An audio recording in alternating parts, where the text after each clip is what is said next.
What's a typical income in the United States? We'll peek behind the curtain at something people don't talk about very much: how much money they make. Hi there, everyone. It's Jeff, and this is Plain English, where we help you upgrade your English with stories about the world. This summer, we're talking about daily life in the US, and this week, we're talking about money. Today, you'll learn about the average salaries of different professions in the United States. And on Thursday, we'll talk about the average budget. In other words, today, you'll learn how people make their money. Later this week, you'll learn how they spend it. In the second half of today's lesson, you'll learn a new way of using the phrasal verb take out. This is lesson number 692, so the full lesson is at plainenglish.com/692. That's where you'll find the transcripts, translations, exercises, practice area, and more. plainenglish.com/692. Thanks to JR. Before we dive into today's story, you've heard me mention some of the great ways our Plus membership can help you upgrade your English, and you might be curious about what that looks like. We've recently unlocked some free samples so that you can try out the premium features for yourself. Even if you don't join, you'll still learn something from the sample lessons. Sound good? Look for the link that says free samples at the top of plainenglish.com. I've also put a direct link to the samples at the bottom of the show notes of this episode. Now, we're ready to start today's story.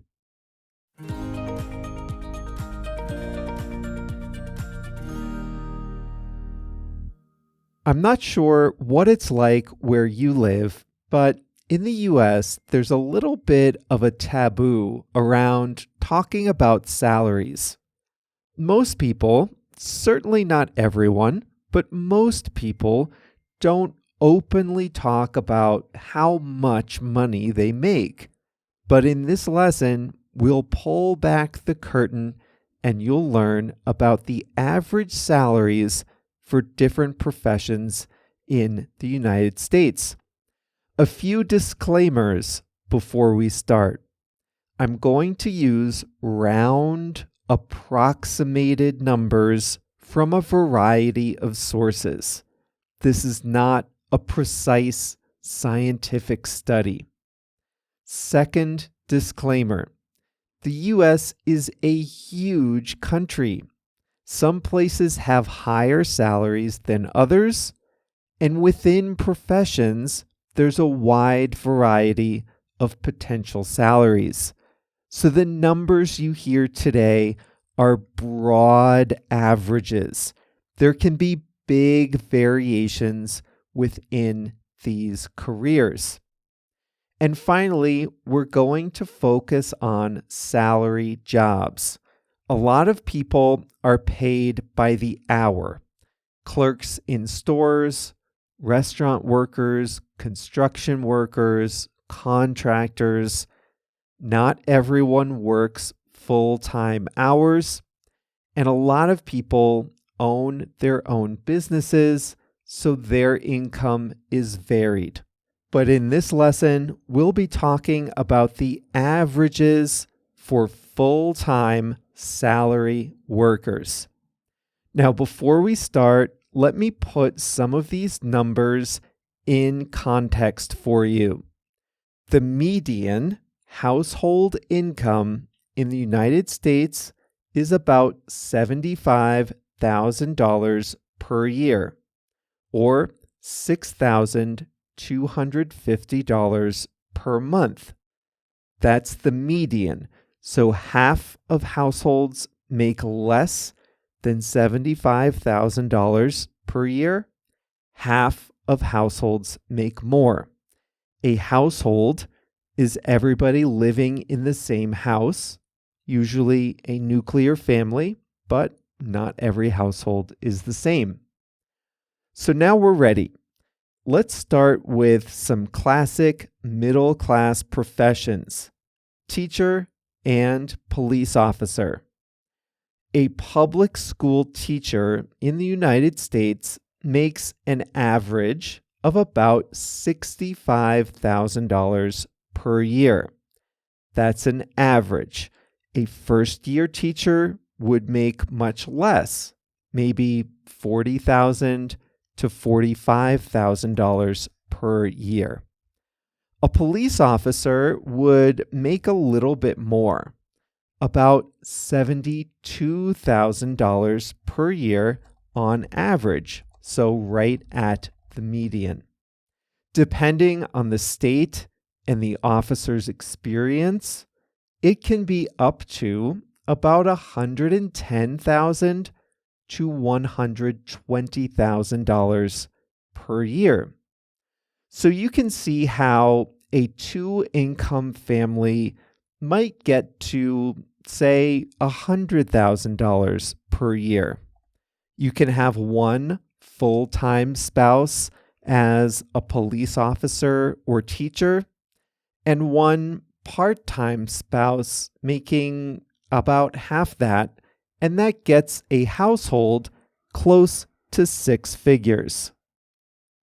A household with a full-time teacher and a full-time police officer would be up around $125,000 to $150,000 per year. What about higher paid professions like a lawyer or a doctor? The very best paid doctors at the best hospitals can make seven figures, over $1 million per year. And the best lawyers can make that much or more. But that's not the typical experience of a doctor or a lawyer.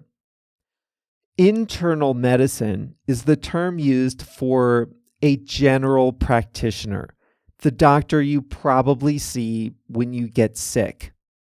The typical income for a doctor like this is about $250,000 per year. But specialists like surgeons, cardiologists, oncologists, they make about $400,000 per year on average. That's a good salary, and doctors can earn more if they start their own practices, because then they become owners of a medical business. But remember, many doctors take out expensive student loans, and they're doing residencies, low-paid residencies, until age 30 or later. They can't take home all that pay until after they've paid back their loans. How about lawyers? Now, on average, lawyers make a little less than doctors do. But that's because there are a lot of professions in law that pay less. Lawyers at top firms can make $300,000 to $500,000 per year, and that's their salary and bonus income. If they become partners in a big firm, they can earn a lot more because they become owners of the business. What about public servant lawyers? Lawyers for state and local governments make about $100,000 to $150,000. Lawyers for public aid, public defenders, and nonprofits make less than that. Here's something that's in demand these days: workers in the tech industry. If you give sales demos and work in customer service, then $125,000 is a good salary. If you're in product management, maybe $200,000.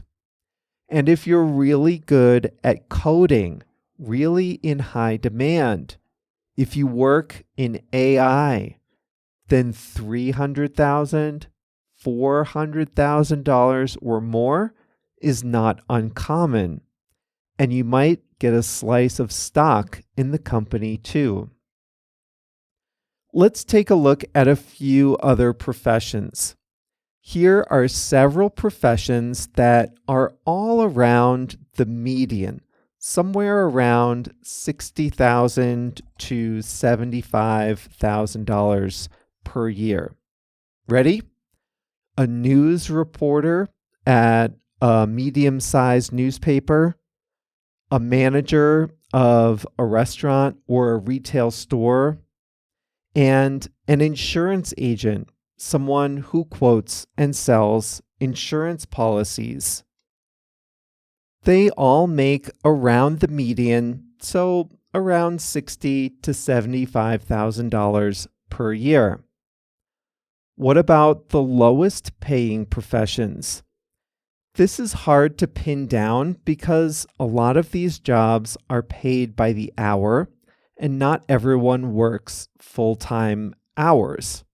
Some people combine jobs where they're working less than full-time at each one. But if you work at the counter at a coffee shop, as a cook in a restaurant, as an assistant at a hair salon, or an assistant at a child care facility, you might make $30,000 to $35,000 per year for full-time work.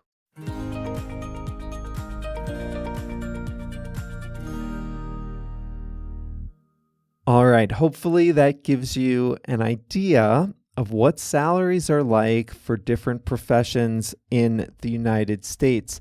And again, it's different by state, different by level of experience, different by specialty, all that stuff, but those are some good averages. So now you know how people make their money. On Thursday, we'll talk about how they spend it. We'll take a peek into an average budget for a household making $100,000 per year.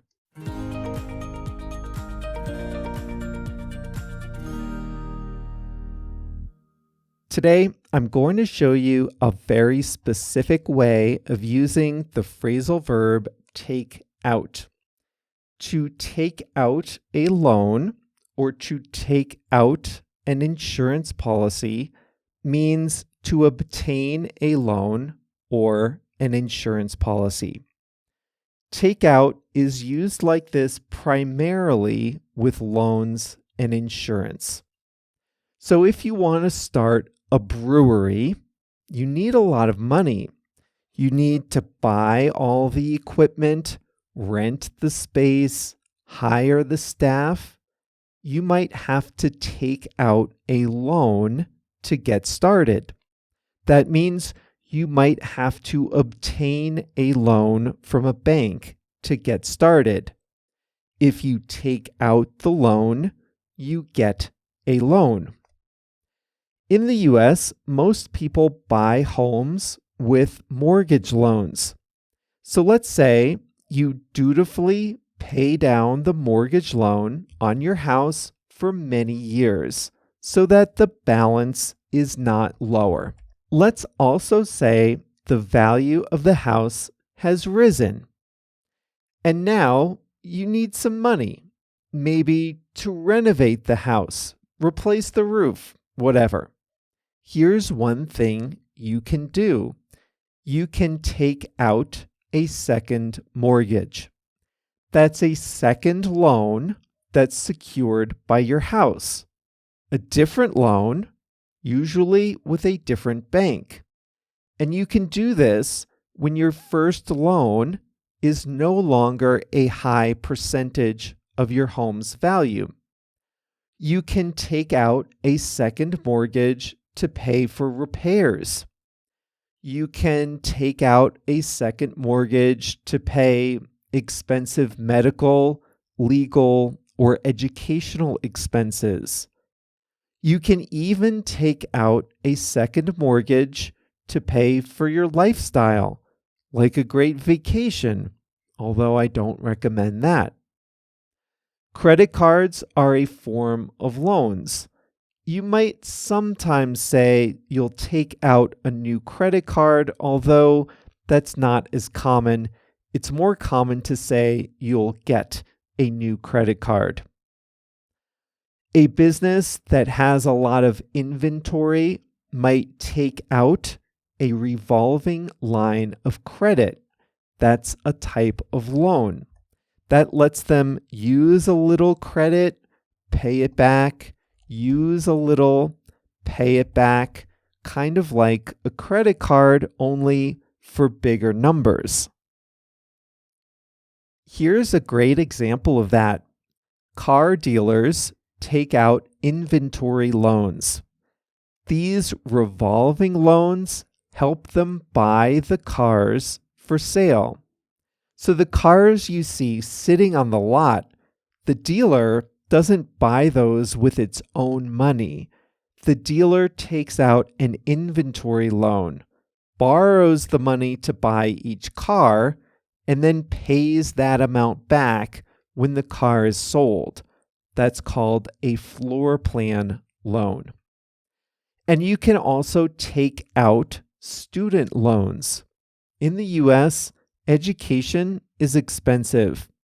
There are different ways to finance it, but many students, undergraduates and graduate students, they take out student loans. They get loans to pay for their education. Future doctors and lawyers take out loans for medical school and law school. You get the idea. Take out a loan means to get a new loan. Another way to use take out is with insurance. Some insurance you just need to have. If you get a car, you're required by law to have car insurance. If you get a house, you're required by your bank, usually, to have insurance. Since you always have these, or you get them when you buy the house or the car, we don't typically use take out. We typically use take out when it's your decision to get an insurance policy. Life insurance is a great example. Not everyone has it, not everyone needs it. But if you decide to have kids, you might decide to take out a life insurance policy. That's your decision. You go to the insurance agent and you obtain the policy. You take out a life insurance policy. You can take out something called an umbrella liability insurance policy. This is insurance against getting sued for almost any reason. If you have a lot of money, if you have a lot of property, you might want to take out an umbrella insurance policy. It's not required, but you might want to take out this kind of policy. Now, before we finish, I just want to mention that you can also use take out with subscriptions or memberships, though this is less common. You can say, I'm planning to take out a gym membership next month, or I'm excited to take out a subscription to the New Yorker magazine. But by far the most common use of take out is with loans and insurance policies. Well, that's all for us here at Plain English, July 15th, 2024. This was lesson number 692. So that means JR has uploaded the full lesson content to plainenglish.com/692. That's the transcript, the quiz, the exercises, translations, all that good stuff is at plainenglish.com/692. 692. We'll be back on Thursday with a new topic. Remember, this one is going to be about the average budget of an American household. What do they spend their money on? That's what you'll learn on Thursday. See you then. You've reached the end of the audio lesson, but there's a lot more to the Plain English experience on the website plainenglish.com. A lot of plainenglish.com is free, but the best tools to help you upgrade your English are part of the Starter and Plus memberships. And if you've ever been curious about what those look like, well, I have good news for you. We've unlocked some free sample lessons that let you try out the Starter and Plus features for yourself. There are 2 easy ways to find the free samples. First, at plainenglish.com, there's a new link at the top of the page that says Free Samples. I've also put a link in the show notes for this episode. In the sample lessons, you can do the exercises, listen to the fast audio, take one of our toolkit workshops, practice your writing, and more. So try it out today. Click the link in the show notes of this episode, or find the link that says Free Samples at the top of plainenglish.com.